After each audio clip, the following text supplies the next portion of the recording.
સુરતનું માંગરોળ જ્યાં ટેન્કરમાં ભીષણ આગ લાગી। પીપોદરા ઓવરબ્રિજ પર મોડી રાત્રે બની ઘટના।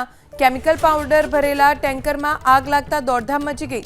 થોડીવાર માટે એક તરફનો રસ્તો બંધ કરવો પડ્યો। ફાયરની ટીમે ભારે જહેમત બાદ આગ પર કાબુ મેળવ્યો।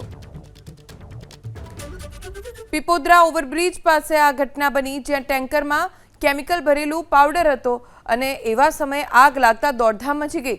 તાત્કાલિક ફાયર વિભાગની ટીમ પહોંચી સ્થળ ઉપર પાણીનો મારો ચલાવીને આગ ઉપર કાબુ મેળવ્યો। જો કે આગમાં આખું ટેન્કર બળીને ખાખ થઈ ગયું છે। સુરતનું માંગરોળ જ્યાં ટેન્કરમાં ભીષણ આગ લાગી। પીપોદરા ઓવરબ્રિજ પર મોડી રાત્રે બની ઘટના। કેમિકલ પાવડર ભરેલા ટેન્કરમાં આગ લાગતા દોડધામ મચી ગઈ। થોડીવાર માટે એક તરફનો રસ્તો બંધ કરવો પડ્યો। ફાયરની ટીમે ભારે જહેમત બાદ આગ પર કાબુ મેળવ્યો। પીપોદરા ઓવરબ્રિજ પાસે આ ઘટના બની જ્યાં ટેન્કરમાં કેમિકલ ભરેલું પાવડર હતો અને એવા સમયે આગ લાગતા દોડધામ મચી ગઈ।